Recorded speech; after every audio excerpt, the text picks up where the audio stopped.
దేవుని వాక్యమును ప్రేమించు. దేవుని వాక్యమును నేర్చుకో. దేవుని వాక్యానుసారముగా జీవించు. క్రమబద్ధమైన బైబిల్ సిద్ధాంతాల అధ్యయనం చేయడంలో ఓపిక కావాలి. ఒక్క దినములోనే పూర్తి అవగాహనలోనికి రాలేము. సరియైన సిద్ధాంతం సరియైన విశ్వాస జీవితానికి మార్గదర్శకత్వం మరియు ప్రేరేపణ అందిస్తుంది. అందుచేత విన్నది కాదు, ఉన్నది చూచి సరియైన జీవితాన్ని జీవిద్దాం. ప్రభువుని మహిమపరుద్దాం.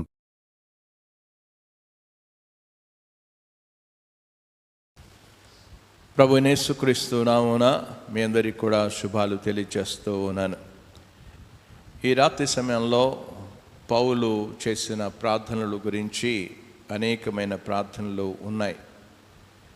కానీ ఆ ప్రార్థనలన్నీ కూడా 32 ప్రార్థనలు కనబడుతున్నట్లుగా నేను గతంలో మీకు తెలియజేస్తూ వచ్చాను. ఆ ప్రార్థనలన్నీ కూడా మనం ధ్యానించాం, కానీ తర్వాత ఒకదాని తర్వాత ఒకటి మనం ధ్యానిస్తాం. ఏ పరిస్థితిలో ఎలాగ ప్రార్థన చేయాలి, ఏ విధంగా మనం ప్రార్థనను కోరుకోవాలి అనే విషయాన్ని గురించి మనం ఇతరులను ప్రార్థించమని కోరినప్పుడు ఏ విషయాలు ప్రార్థన చేయమని కోరాలో వాటినన్నిటినీ కూడా దేవుని వాక్యంలో చాలా స్పష్టంగా రాసుకుంటూ వచ్చాడు. మన జీవితంలో ఆధ్యాత్మికంగా మనం ఒక గొప్ప యుద్ధంలోనే ఉన్నాం. మనం యేసు ప్రభునందు విశ్వాసం ఉంచిన దగ్గర నుంచి మనకు ఒక గొప్ప ఆధ్యాత్మిక పోరాటం అనేది జరుగుతూనే ఉంటుంది కూడా. అందుకే ఎఫెసీలకు రాసిన పత్రికలో 6వ అధ్యాయం 10వ వచనంలో తుదకు ప్రభు యొక్క మహాశక్తిని బట్టి ఆయన యందు బలవంతులయుండుడి అని చెప్పి అక్కడ విషయాన్ని మీరు అపవాది తంత్రములను ఎదిరించుటకు అనే విషయాన్ని గురించి ప్రస్తావిస్తూ వచ్చాడు. ఇదంతా కూడా మనం గమనిస్తూ ఉన్నప్పుడు ఈ యొక్క యుద్ధానికి సిద్ధపడుతున్న విధానాన్ని చెప్తూ ఉన్నట్లుగా చూస్తూ ఉన్నాం.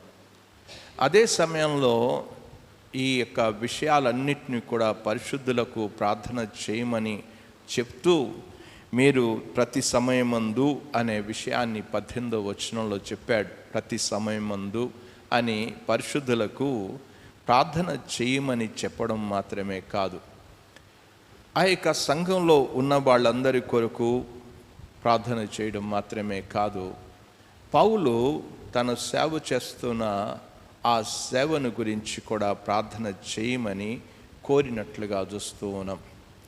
మీరు 18వ వచనంలో ఆ విజ్ఞాపన చేయొచ్చు మెలకుగా ఉండుడి అని చెప్పాడు. తిరిగి 20వ వచనంలో మీరు పూర్ణమైన పట్టుదలతో అనే విషయాన్ని అక్కడ చెప్పాడు, ఇక్కడ కూడా అదే చెప్పాడు. విజ్ఞాపన చేయొచ్చు మెలకుగా ఉండుడి అనే విషయాన్ని గురించి మాట్లాడుతున్నట్లుగా మనం చూస్తూ ఉన్నాం. మనం ఆధ్యాత్మికంగా ఒక పోరాటానికి సిద్ధపడవలసిన కవచం అంతా కూడా సర్వాంగ కవచాన్ని ఇచ్చాడు. ఆ సర్వాంగ కవచాన్ని గురించి మాట్లాడుతూ మనకు ఏమేమి ధరించుకోవాలో ఆ విషయాలంతటినీ కూడా రాసుకుంటూ వచ్చాడు. సత్యం అనే దట్టి అని చెప్పుకుంటూ వచ్చాడు. డాలుని గురించి మాట్లాడాడు. శిరస్త్రాణం, ఖడ్గము, జోళ్ళు, ఇలాంటివి అన్నీ కూడా, మైమరుపు అనేది, ఇలాంటివి అన్నీ ఆ యొక్క కవచాలంతటినీ గురించి కూడా మాట్లాడుతూ వచ్చాడు. మనం కవచాలు ధరించుకున్నంత మాత్రంలో విజయాలు సాధిస్తాం అనేది ఎక్కడ కూడా చెప్పబడలేదు. చాలామంది అనుకుంటారు, మేము బాగా చదువుకుంటున్నాం, బాగా చాలా కష్టపడ్డాం అన్నంత మాత్రంలో ఆ కష్టానికి ఫలితం వస్తుందని మాత్రం బైబిల్ ఏమీ చెప్పడం లేదు అనే విషయాన్ని అర్థం చేసుకోవాలి. చాలామంది ఏమనుకుంటారంటే, మేము బాగా సిద్ధపడ్డాం, మేము అన్నీ ధరించుకున్నాం కనుక విజయాన్ని సాధిస్తాం అని అనుకోవడం అదొక భ్రమ మాత్రమే. కనుక నువ్వెంత సిద్ధపడినా, ఎన్ని ధరించుకున్నా ప్రార్థన లేకుండా మనం విజయాలు సాధించడం అనేది సాధ్యం కాదు. ఆ విషయాలన్నిటినీ కూడా 14 నుంచి మనం గమనిస్తూ ఉన్నప్పుడు ఈ వచనాలలో రాసుకుంటూ వచ్చాడు, కవచాలన్నీ కూడా ధరించుకుంటూ వచ్చాడు అనేది. కానీ మనం ప్రార్థనకు ధరించుకుని ఎందుకు మనం వెళ్ళాలో, ఏమి అడగాలో, ఎలాగ అడగాలో ఏమీ తెలియకుండా మనం ప్రార్థనకు చేరిపోవడం అనేది అది సరైన పద్ధతి కూడా కాదు. అది ప్రార్థన ఎంత మాత్రం కూడా అనిపించుకోదు. చాలామంది ప్రార్థనకు వారు చేరుతూ ఉంటారు, కానీ వారు ఎందుకోసం ప్రార్థన చేయాలో ఆ విషయాన్ని గురించి తెలియడం లేదు. ఇక్కడ మొట్టమొదట పరిశుద్ధుల కోసం ప్రార్థన చేయమని 19వ వచనంలో, ఆ యొక్క 18 వచనంలో చెప్పాడు. 19వ వచనంలో తన కొరకు వ్యక్తిగతంగా ప్రార్థన చేయమని కోరినట్లుగా చూస్తూ ఉన్నాం. చాలామంది వస్తూ ఉంటారు, నా కొరకు ప్రార్థన చేయండి అని అంటుంటారు. వారు కోరుకున్న ఆ ప్రార్థన ఏ విధంగా ఉంటుందో ఒకసారి ఎవరికి వాళ్ళమే పరీక్షించుకోవడం చాలా అవసరం. నా కొరకు ప్రార్థన చేయండి అని అంటారు. నీకోసం ఏం ప్రార్థన చేయాలి? నువ్వెప్పుడూ కూడా ఆధ్యాత్మికంగా నువ్వెంత మాత్రం కూడా ఆలోచించవు. కేవలం ఒక భూ సంబంధమైన రీతిగానే ఆలోచిస్తావు. ప్రార్థన ఇతరుల దగ్గర నుంచి కోరుకుంటున్నప్పుడు మనం ఏం కోరుకోవాలి అనే విషయాన్ని ఈరోజు ఈ పాఠంలో మనం నేర్చుకుందాం. ముఖ్యంగా మనం చేయాల్సిన విషయం ఏంటి? అసలు పౌలు ప్రార్థన చేయమని వారిని, విశ్వాసులను కోరుకుంటూ ఉన్నాడు. నేను మాత్రమే కాదు మీ కొరకు ప్రార్థన చేయడం. 1వ అధ్యాయంలో పరిశుద్ధుల కొరకు ప్రార్థన చేశాడు. పరిశుద్ధుల కొరకు ఏమని ప్రార్థన చేశాడో ఆ విషయాలు గత 2 వారాల నుంచి మనం ఆలోచిస్తూ వచ్చాం. అయితే ఇప్పుడు పౌలు ఆ పరిశుద్ధుల దగ్గర నుంచి ప్రార్థన చేయమని కోరుతున్నట్లుగా చూస్తూ ఉన్నాం. ఆ ప్రార్థన చేయడానికి మనం ఎలాగ ప్రార్థన చేయాలి? ఎందుకు యేసుక్రీస్తు ఏం చెయ్యాలని, లేకపోతే ప్రభువు దేవుడు ఏం చేయాలని, ఆ విషయాలు మనకి ఏమీ తెలియకుండా మనం ప్రార్థనకి వెళ్ళిపోతే అది గురిలేని ప్రార్థనలు అయిపోతాయి. కానీ పౌలు తన జీవితంలో తెలుసుకో, నువ్వు మొట్టమొదట దేవుడు నిన్ను ఏమి చెయ్యమంటున్నాడో అది తెలుసుకోకుండా ప్రార్థన చేయవద్దు. చాలామంది ఏమనుకుంటారంటే వారి జీవితంలో ఏం చెయ్యాలో అనేది, దేవుడు ఏం చెప్పాడో, ఎలాగ జీవించమంటున్నాడో అది ఏమీ తెలియదు. అసలు తెలియకుండానే మనం ప్రార్థన చేసేస్తూ ఉంటాం అంతే. అంటే ఇది ఏంటి ప్రార్థన? బైబిల్ ప్రకారంగానే మనం ప్రార్థన చేస్తూ ఉన్నామా? ఈ ప్రశ్న అనేది వేసుకోవడం లేదు అసలు. నిజంగా పౌలు ఇప్పుడు విశ్వాసులను, పరిశుద్ధులను ప్రార్థన చేయమని కోరడంలో అతడు ఏంటి అనుకుంటూ ఉన్నాడు? దేవుడు ఏం చేయమన్నాడో, దేనికోసం పిలిచాడో అది మొట్టమొదట పౌలుకి తెలుసు. ఈ రోజున నీ జీవితాన్ని గురించి నీకేమన్నా తెలుసా? దేవుడు నీ పట్ల ఎలాంటి పిలుపుతో, ఎలాంటి ఉద్దేశం కలిగి ఉన్నాడో అది తెలుసుకోకుండా నువ్వు ప్రార్థన చేస్తూనే ఉంటావు. ఏంటి ప్రార్థన చేస్తావు అసలు? దేవుని యొక్క ఉద్దేశం ఏంటి, దేవుని యొక్క పిలుపేంటి అనే విషయాన్ని పౌలు తనకు ఏం చెయ్యాలని దేవుడు తన్ని పిలిచాడో అది మొట్టమొదట తను తెలుసుకున్నాడు. అది తెలుసుకునే విశ్వాసులను ప్రార్థన చేయమని కోరుతూ ఉన్నాడు.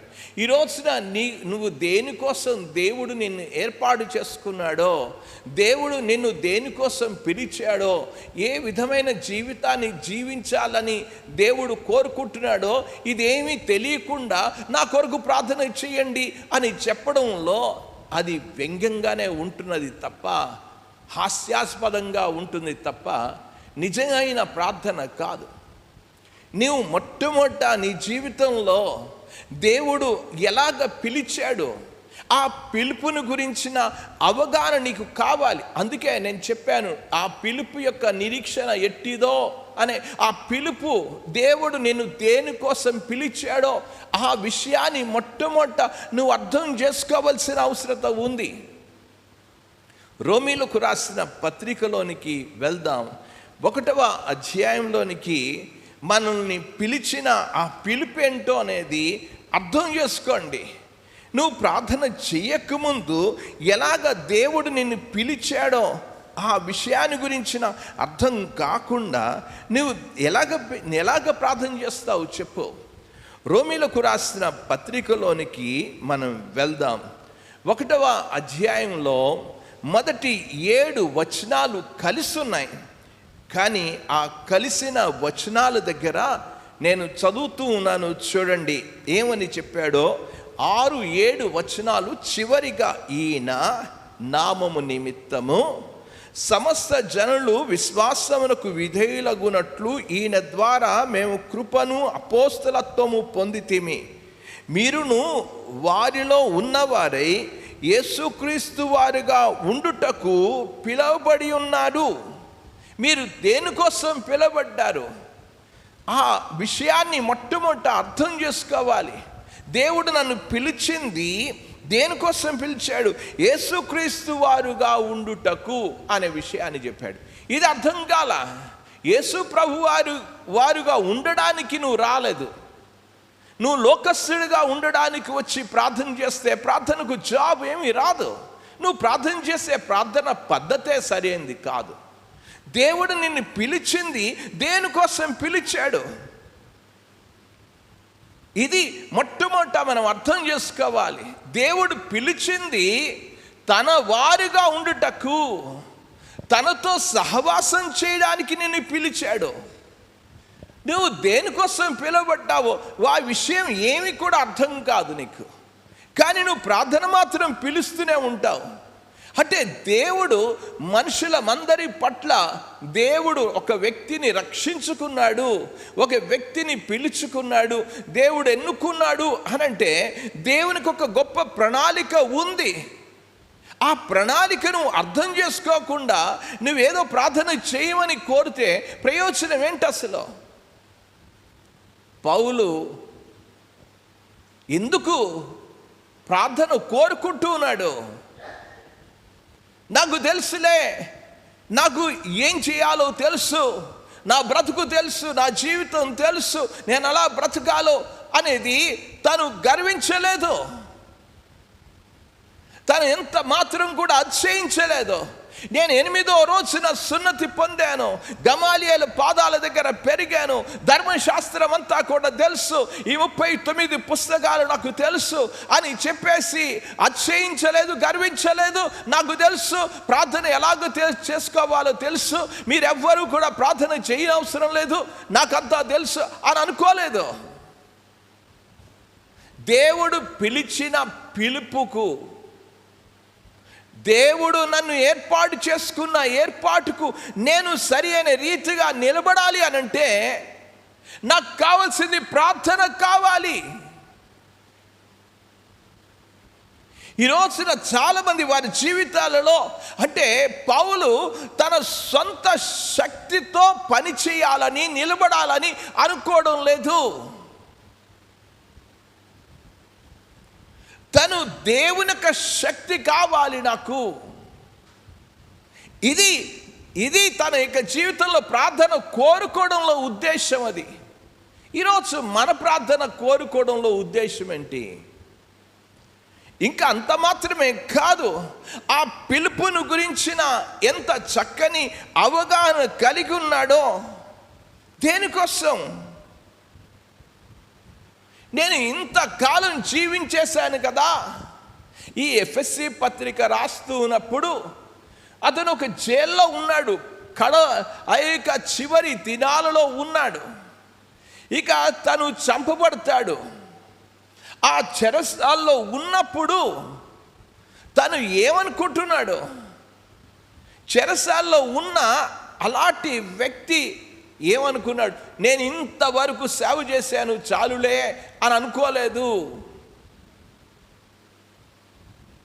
ఫిలిప్పీలకు రాసిన పత్రికలో 3వ అధ్యాయం 12వ వచనంలో 12వ వచనం, ఇది వరకే నేను గెలిచి తినైనను, ఇది వరకే సంపూర్ణ సిద్ధి పొంది తినైనను నేను అనుకోనటం లేదు. కానీ నేను అనుకోవడం లేదు, ఇక అయిపోయింది, నేను జైల్లోకి వెళ్ళిపోయాను, నేను సంపూర్ణ సిద్ధి పొందేశాను, నాకు ఇంకెవ్వరూ కూడా అవసరం లేదు, ఏ ప్రార్థన అవసరం లేదు, ఏ వ్యక్తి అవసరం లేదు అని చెప్పుకోవడం లేదు.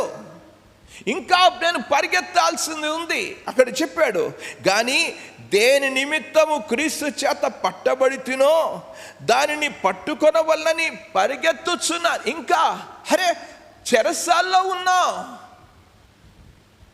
ఎక్కడున్నావు? చెరసాల్లో ఉన్నావు. ఇంకా పరిగెత్తుతాడంట. దానికోసం ప్రార్థన చేయమని చెప్తూ ఉన్నాడు. అతడు కోరుకున్న ఈ ప్రధానమైన ఆలోచనలు ఆ వాక్య భాగంలోనికి రండి. అతడు కోరుకున్న ప్రార్థన, ఎలాగ ప్రార్థన చేయమని కోరాడో ఆ విషయాలను మీకు మొట్టమొదట మీ ముందు ఉంచాలని నేను ఆశపడుతూ ఉన్నాను. చూడండి, మొట్టమొదట తను ఏమి చెప్తూ ఉన్నాడో, దేనికోసం చెప్తూ ఉన్నాడో 20వ వచనంలో చూడండి. నా నిమిత్తము పూర్ణమైన పట్టుదలతో విజ్ఞాపన చేయించు మెలకువగా ఉండు. నా కోసం ప్రార్థన చేయండి, నా కోసం ప్రార్థన చేయండి. దేనికోసం ప్రార్థన చేయమని? నా కోసం ప్రార్థన చేయండి.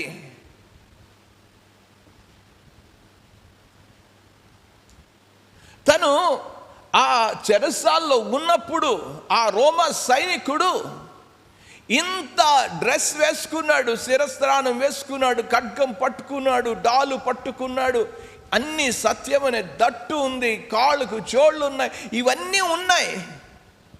ఇవి గెలుపును ఇవ్వవు. ఇవి ఈ యొక్క వస్తువుల వలన గెలుపు రాదు. ఇవన్నీ ధరించుకోవడం వల్ల గెలుపు రాదు. తను ఏమని ఉద్దేశించాడంటే, నా నిమిత్తము ప్రార్థన చెయ్యుడి, నా కోసం ప్రార్థన చేయ. తను కోరుకున్నది అది.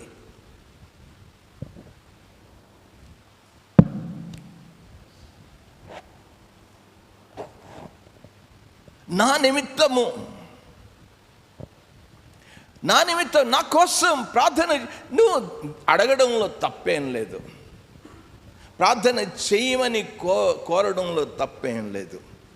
కానీ ఆ ప్రార్థన అనేది నీ స్వార్థాల కొరకు,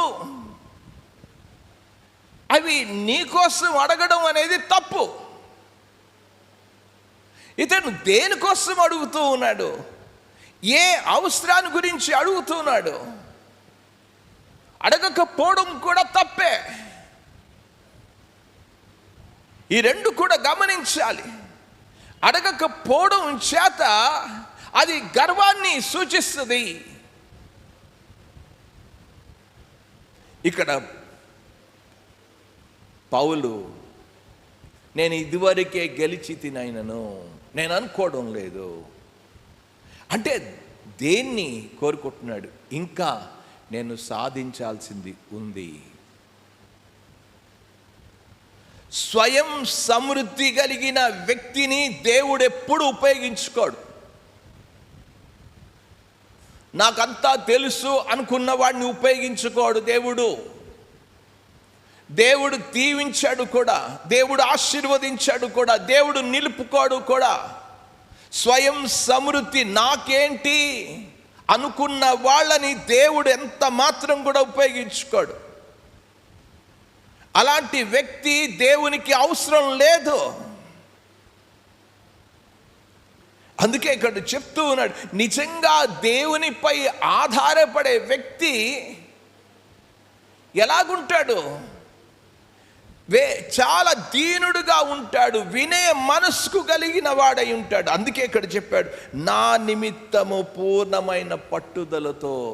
అరే, ఇంత పెద్ద పౌలు, అమోఘమైన సేవ చేసిన వ్యక్తి, 3 మిషనరీ ప్రయాణాలు చేసిన వ్యక్తి, ఆధ్యాత్మికంగా 13 పత్రికలు రాసిన వ్యక్తి ఏం కోరుకుంటున్నాడు?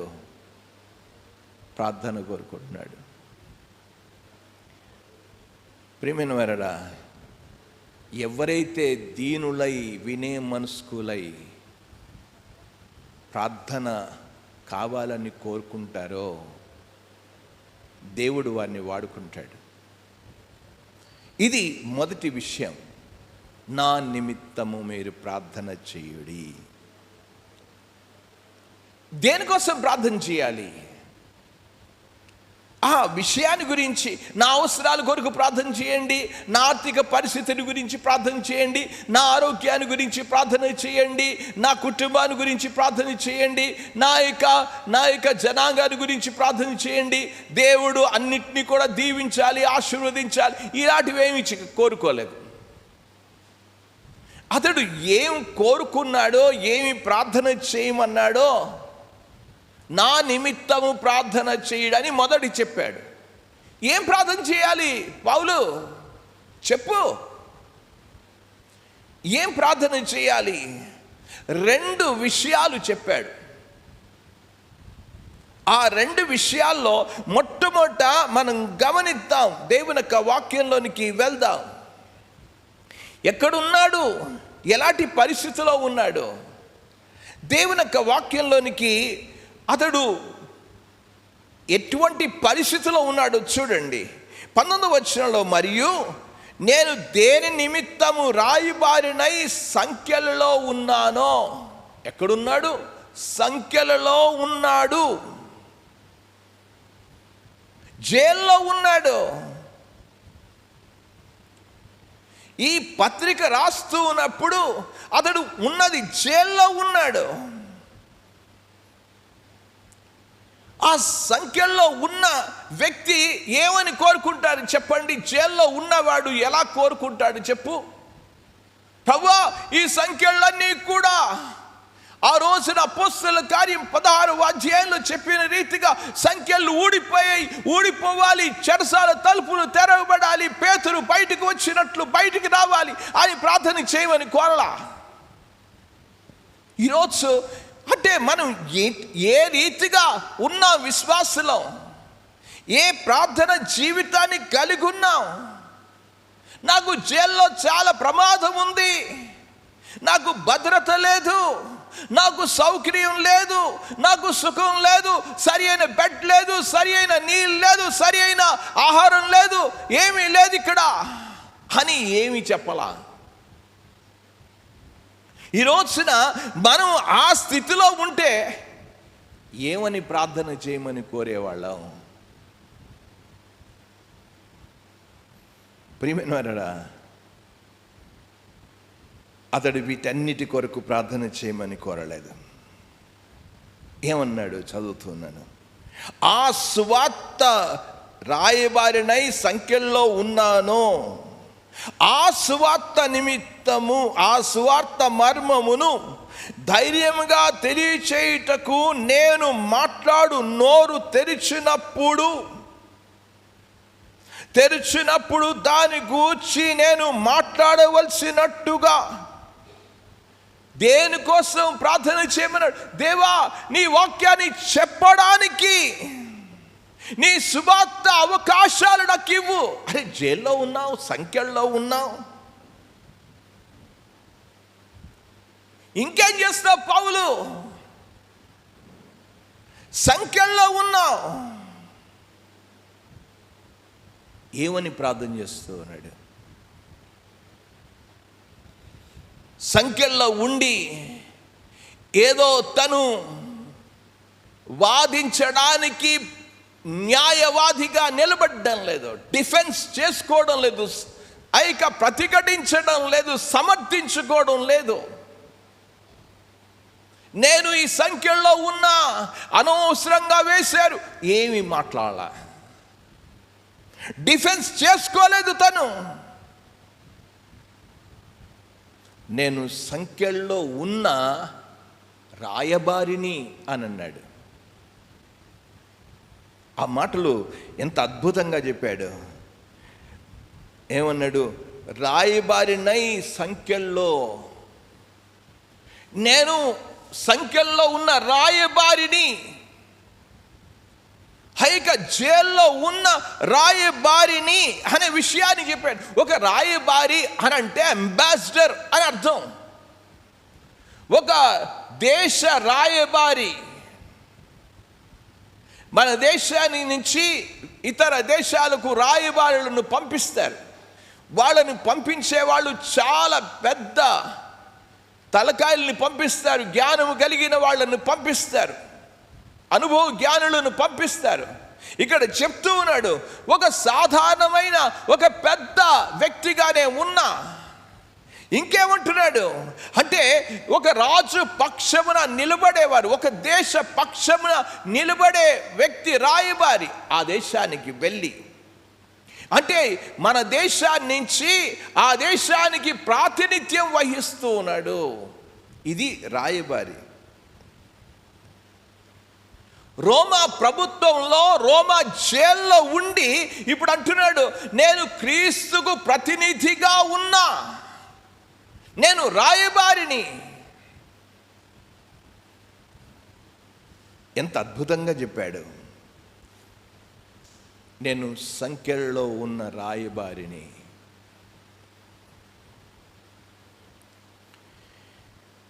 దేనికోసం ప్రార్థన చేయమన్నాడు? దేవుని యొక్క వాక్యంలో చదువుతూ ఆ మాటలు అన్నాడు, ఆ సువార్త మర్మము, దేవుని వాక్యాన్ని చెప్పాలి. దేవుని వాక్యాన్ని, దేవుని సువార్తను చెప్పడానికి తన నోరు తెరిచి మాట్లాడడానికి అవకాశాల కొరకు ప్రార్థన చేయండి. దేనికోసం ప్రార్థన చేయమల్లా? విడుదల కాదు, సంఖ్యలు ఊడిపోవడం కాదు, సౌఖ్యం కోసం కాదు, భద్రత కోసం కాదు. ప్రార్థన చేస్తున్నాడు, అడుగుతున్నాడు, నా నిమిత్తము ప్రార్థన చేయండి. నేను సువార్త చెప్పడానికి, నేను కృపా సువార్తను పరిపూర్ణంగా వారికి అందించడానికి, యేసు ప్రభువారు కల్వరి శిలువలో మానవాళ్ళందరి కొరకు, మానవాళ్ళ పాపములందరి కొరకు మూల్యాన్ని చెల్లించాడు. ఆయన త్యాగపూర్వమైన మరణము మానవుని యొక్క క్రియల చేత పరలోకానికి వెళ్ళడు. కేవలం యేసు క్రీస్తునందు విశ్వాసమే అతనికి నిత్య జీవాన్ని ఇస్తుంది. అది చెప్పడానికి, ఆ మర్మము చెప్పడానికి నోరు తెరిచి ఉన్నదున్నట్లుగా చెప్పడానికి అవకాశాలు ఇవ్వవు అని ప్రార్థన చేయమన్నాడు. ప్రియమైన వారా, పౌలు బంధించబడినప్పుడు కూడా రాయబారే, చెరసాల్లో ఉన్న రాయబారిగానే ఉన్నాడు. ఆయన బయట ఉన్నప్పుడు కూడా, తిరుగుతున్నప్పుడు కూడా దేవుని రాయబారిగానే ఉన్నాడు. నేను ఈ విషయాలను గురించి, సంఖ్యల్లో ఉన్న రాయబారినై ఆ మాటలను చదువుతూ ఉన్నప్పుడు పౌలు ఎన్నో కష్టాలు గుండా వెళ్ళినప్పుడు కష్టాల కొరకు ప్రార్థన చేయమల్లా, నేను దేవుని సువార్త చెప్పడానికి అవకాశాల కొరకు ప్రార్థన చేయండి అన్నాడు. ఈ రోజున ఎంతమంది ఇక్కడ ఉన్న వాళ్ళు, దేవుడు నిన్ను రక్షించింది ఇతరులను ప్రభు చెంతకు నడిపించడానికి రక్షించాడు. నువ్వేదో వచ్చి వెళ్ళిపోవడానికి కాదు, నువ్వు వచ్చి ఏదో సరదాగా గడిపేసుకుని కాలక్షేపం చేయడానికి రాలేదు. దేవుడు నిన్ను అందుకే నీకు పిలిపే తెలియదు, దేవుడు ఎందుకు ఏర్పాటు చేసుకున్నాడో అదే తెలియదు. అందుకే నీ ప్రార్థన జీవితం అలాగుంటుంది. అందుకే ప్రార్థనలు సరిగ్గా ఉండడం లేదు. అతనికి తెలుసు, దేవుడు నన్ను పిలిచాడు, రాయబారిగా పిలిచాడు, నేను ఆయన పని చేయడానికే నా నోరు తెరవాలి. అది మొట్టమొదట తను దేనికోసం ప్రార్థన చేయమనలేదు. నేను ఆశ్చర్యపోయాను. పౌలు సంకెళ్ళతోనే ఆ యొక్క రోమా పట్టణానికి తీసుకుని వెళ్తూ ఉన్నాడు. సముద్ర ప్రయాణం చేస్తూ ఉన్నాడు. అపోస్తలుల కార్యంలో మీరు వెళ్తే ఆ విషయాలన్నింటి కూడా మనకి అర్థమవుతుంది. అతడు ప్రయాణం చేస్తున్నప్పుడు 27వ అధ్యాయంలో అపోస్తలుల కార్యం ఇంటికి వెళ్ళిన తర్వాత చదవండి. 27వ అధ్యాయంలో ఆయన ఖైదీగా ఆ విషయాన్ని చూడండి. పౌలును ఆ మాటలు, మేము ఓడ ఎక్కి ఇటలీ వెళ్ళవల్లని నిర్ణయమైనప్పుడు వారు పౌలును మరికొందరు ఖైదీగానే వెళ్తూ ఉన్నాడు. ఖైదీ.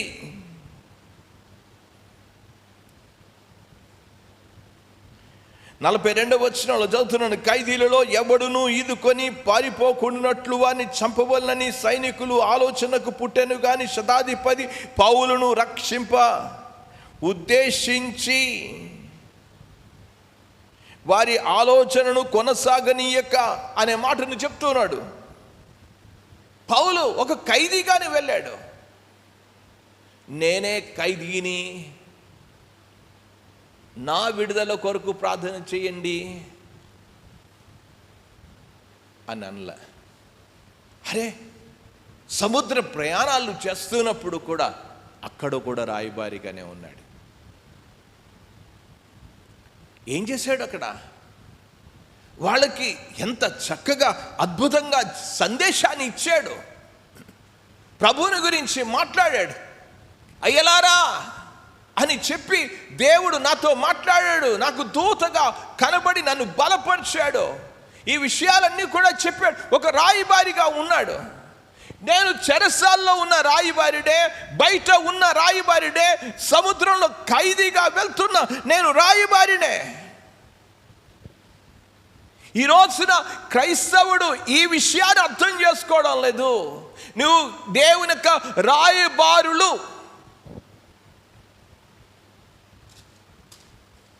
అందుకే నువ్వు ఎందుకు దేవుడు నిన్ను ఏర్పరచుకున్నాడో ఆ విషయమే నీకు తెలియదు.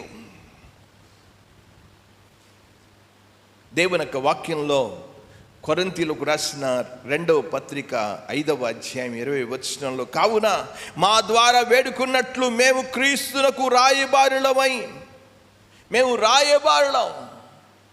ప్రతి ఒక్కరూ కూడా క్రీస్తు యొక్క రాయబారులు, క్రీస్తు యొక్క ప్రతినిధులు. మనమందరం కూడా దేనికోసం దేవుడు పిలిచాడు, దానికోసం ప్రార్థన చేయడం మానేశాం. దేవా, నువ్వు రక్షించుకున్నా, నేను నీ ప్రతినిధిగా ఈ లోకంలో జీవించాలి, దానికోసం ప్రార్థన చేయమనండి. రోగాల కొరకు, భోగాల కొరకు, దీవెనల కొరకు కాదు ప్రార్థన. చెప్తున్న విషయం అది. నేను ఇంకా కూర్చుని ఆలోచించాను. పౌలు తన జీవితంలో పని చేసుకుంటూ ఉన్నాడు. మీరు అపోస్తలుల కార్యానికి మనం వెళ్తే అక్కడ ఆ మాటలు చాలా స్పష్టంగా 18వ అధ్యాయానికి రండి. 18వ అధ్యాయానికి వెళ్ళి అతడు చేస్తున్న పనిని చూడండి. 3వ వచనంలో, వారు వృత్తికి డేరాలు కుట్టువారు, పౌలు అదే వృత్తి గలవాడు. పని చేసుకుంటూ కూడా ఏం చేశాడు? దేవునికి రాయబారిగా నిలబడ్డాడు. అక్కడ చదువుతూ ఉన్నాను. అతడు ప్రతి దినము, 4వ వచనం, అతడు ప్రతి విశ్రాంతి దినమున సమాజ మందిరంలో తర్కించుచు యూదులను గ్రీకు దేశస్తులను ఒప్పించుచు దేవుని పని చేస్తూనే ఉన్నాడు. అది దానికోసం ప్రార్థన చేయమన్నాడు. దేవా, నీ పని చేయడానికి, నీ సాక్షిగా ఉండడానికి, నీ వాక్యం చెప్పడానికి, నీ ప్రతినిధిగా ఉండడానికి, నీ మాటలు చెప్పడానికి నాకు వాక్చాతుర్యం దయచేయి. దీనికోసం ప్రార్థన చేయాలి. పౌలు తన జీవితంలో డేరాలు కుడుతున్నప్పుడు, ఎక్కడున్నా, ఏ పరిస్థితిలో ఉన్నా, సముద్రంలో ఉన్నా, చెరసాల్లో ఉన్నా, ఇంట్లో ఉన్నా, ఎక్కడ ఉన్నా, నువ్వు క్రీస్తు ప్రతినిధివి, నువ్వు క్రీస్తు రాయబారివి. బాధల్లో ఉన్నా, ఆనందంలో ఉన్నా, ఏ సమయంలో ఉన్నా, దేవుని మాటలు చెప్పడానికి నా కొరకు ప్రార్థన చేయమన్నాడు. అది మొట్టమొదట కోరుకున్నది. రెండవ విషయాన్ని మనం ఆలోచన చేద్దాం. దేనికోసం ప్రార్థన చేయమన్నాడు? 20వ వచనంలో, దాని గూర్చి నేను మాట్లాడవలసినట్టుగా ధైర్యముతో, ధైర్యం కావాలి.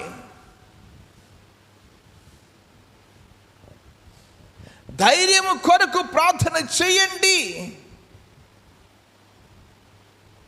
నేను నిలబడాలి, పిరికివాడిగా పారిపోవడం కాదు, వీపు చూపడం కాదు. అందుకే మొట్టమొదటి చెప్పాను, ఆ సర్వాంగ కవచాన్ని గురించి ఆలోచిస్తున్నప్పుడు వెనకాల లేదు, ఏ కవచం లేదు, అంతా ముందే ఉంది. అయిక నీతేనే మైమర్పు, డాలు, కత్తి, శిరస్త్రాలు అన్నీ కూడా ముందే ఉన్నాయి, వెనకాల లేదు.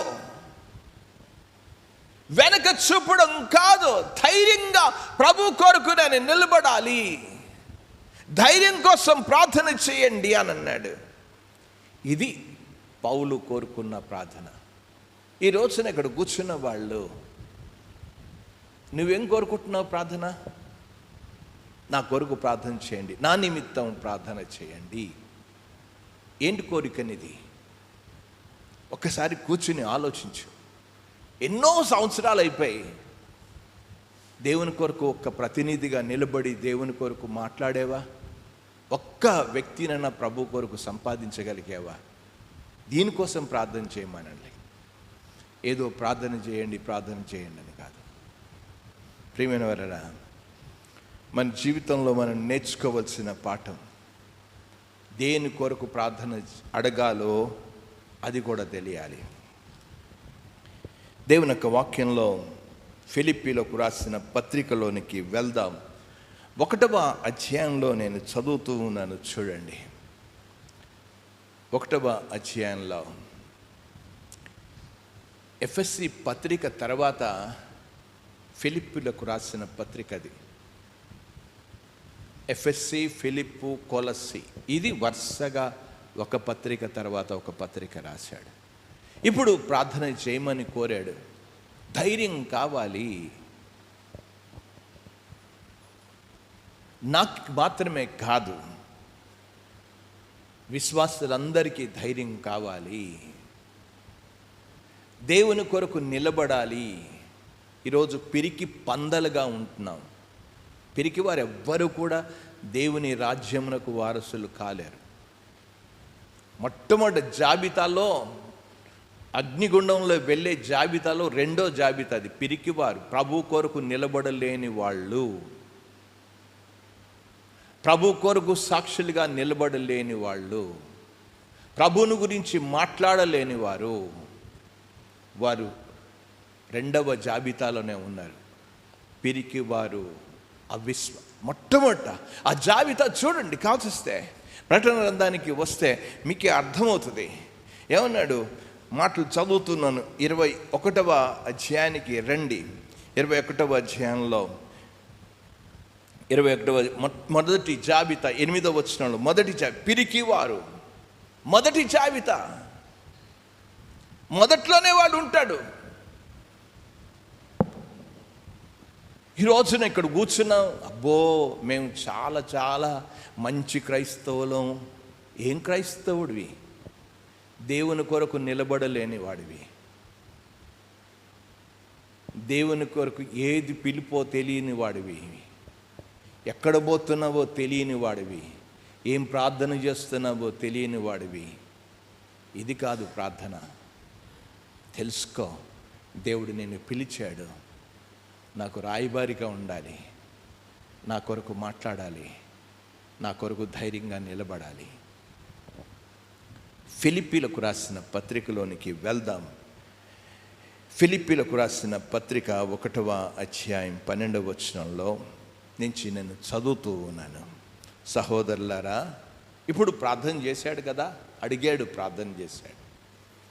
ప్రార్థన చేసిన తర్వాత ఏం జరిగింది అసలు? ఏంటి జాబు వచ్చింది అసలు? ఏంటి జాబు? చదువుతున్నాను. సహోదరులారా, నాకు సంభవించిన సువార్త మరి ఎక్కువగా ప్రబలమగుటకే సమకూడినని మీరు తెలుసుకొనగోరుచున్నాను. ఏలనగా నా బంధకములు క్రీస్తు నిమిత్తమే కలిగి ఉన్నవని ప్రేతరుతో సేనలోని వారందరికీ తగిన వారికందరికీ స్పష్టమాయను. అక్కడున్న సైనికులందరికీ స్పష్టమైంది. మరియు సహోదరులైన వారిలో ఎక్కువ మంది నా బంధకముల మూలముగా ప్రభువునందు స్థిర విశ్వాసము గలవారై నిర్భయముగా దేవుని వాక్యమును బోధించుట మరి విశేష ధైర్యము తెచ్చుకొనిరి. ఏమొచ్చింది? గొప్ప ధైర్యం వచ్చింది. దేనికోసం ఇదంతా కూడా? ఏదైతే ప్రార్థన కోరాడో తనకు మాత్రమే కాదు, అందరికీ ధైర్యం వచ్చింది. ఎంత అద్భుతమైన విషయం! ఈ రోజున ప్రార్థనకు జాబ్ వచ్చింది. దేవుడు అనేక మంది సైనికుల్లో ప్రభువునందు విశ్వాసంలోకి వచ్చారు. కూర్చోలేదు. దేవుడు పిలిచిన పిలుపు కొరకు ప్రార్థన చేయమన్నాడు. దేవుడు నన్ను దేనికోసం ఏర్పాటు చేశాడో, కూర్చుని ఏదో కాలక్షేపం కోసం కాదు. క్రైస్తవ జీవితం ప్రభు కొరకు బ్రతకడానికి పిలిచాడు. నేను దానికోసం ప్రార్థన చేయమనుకోరండి. ఈ రోజున పౌలు కోరిన ప్రార్థన ఏంటి? అదే చెప్పాను. పౌలు కోరిన ప్రార్థన ఏంటి?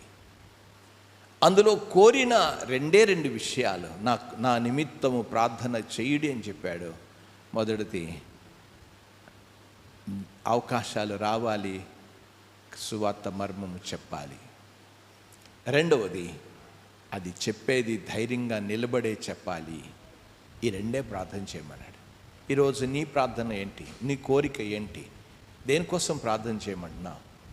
ఎవరికి వాళ్ళమే పరీక్షించుకుందాం, సరి చేసుకుందాం. ఇంకా చెప్పాల్సింది చాలా ఉంది పౌలు యొక్క ప్రార్థన జీవితాలలో.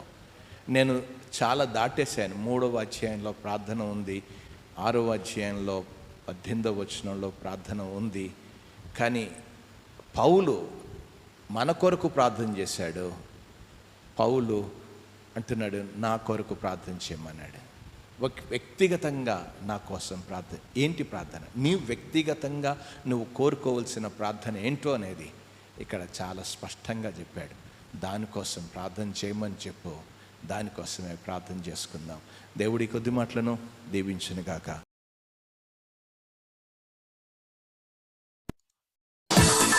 Subscribe now and press the bell icon. Never miss an update.